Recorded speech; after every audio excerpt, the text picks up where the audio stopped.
Welcome to the Weekly Recap. I'm Laura Light.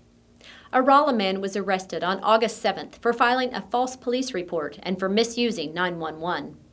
The Rolla Police Department received a 911 call that an armed robbery had occurred at the intersection of 6th and Pine. Officers from 4 different departments responded and began an extensive search for a suspect. Police made contact with 28-year-old Devin Farr, who said he was sitting in his parked car when a white male approached him, produced a handgun, and robbed him of his wallet and contents.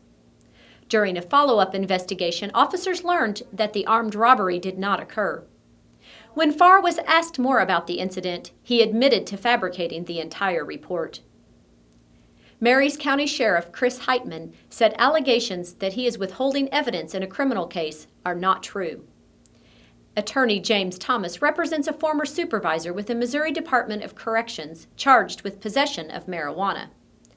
Thomas filed a motion to dismiss the case after the non-disclosure of the test results from a urine specimen that his client, 46-year-old Anthony Williams, voluntarily submitted. On August 12th, however, the results of the sample were given to both attorneys, and only high blood pressure medication was detected. Williams was arrested in March as part of a drug bust in Vienna. What a perfect day for the Sullivan Airport 6th annual fly-in on August 15th. Vintage World War II airplanes were on display, as well as classic automobiles, trucks, and bikes. A huge crowd wandered through various vendors and displays, and free airplane rides were offered to kids ages 8 to 17. The Sullivan Area Chamber of Commerce Executive Director, Cindy Milstead, was in charge of the food booth, where chamber members and the board helped serve breakfast and lunch to the public. A grand opening was held on August 11th for Phelps County Regional Medical Center's new Waynesville Medical Plaza. The 56,000 square foot, 4-story medical center opened for business in early July. This recent ceremony included a ribbon cutting and speeches from several dignitaries. Attendees were invited to take self-guided tours of the new facility.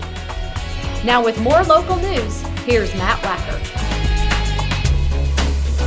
A Bourbon man allegedly tried to flee police on a bicycle but was later apprehended and found with meth. 48-year-old Jerry King Jr. has been charged with resisting arrest and possession of a controlled substance.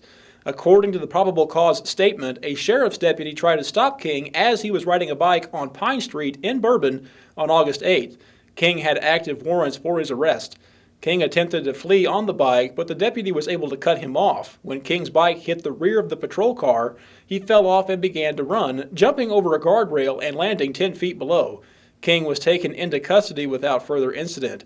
And while moving the bike out of the street, the deputy located 3 syringes, razor blades, a metal spoon, and a plastic bag containing methamphetamine.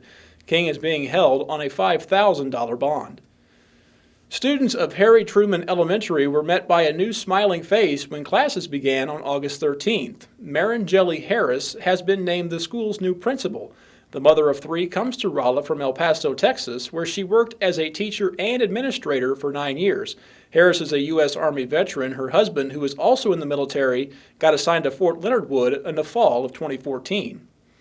When Dr. Carl Berger approached his neighbor, Gene Carney, about building a replica R2-D2 for his daughter Christy, Carney insisted that his version not only look like the beloved movie droid, but function like it as well. The idea to build this life-size R2 unit started about 10 months ago, and as you can see, it comes complete with rotating head and carbon scoring. Carney's R2 responds to voice commands and has been programmed to dispense pleasantries using the same iconic sound effects. The replica weighs roughly 100 pounds and is made mostly out of wood, plastic, and acrylic material, as well as PVC sheets. Carney said R2 would remain at Berger's home for the rest of the year, but they have discussed taking it on field trips to retirement homes and children's wards with the intent of brightening the lives of some less fortunate folks. Good stuff. For Laura Light, I'm Matt Wacker. Thanks for watching the Weekly Recap.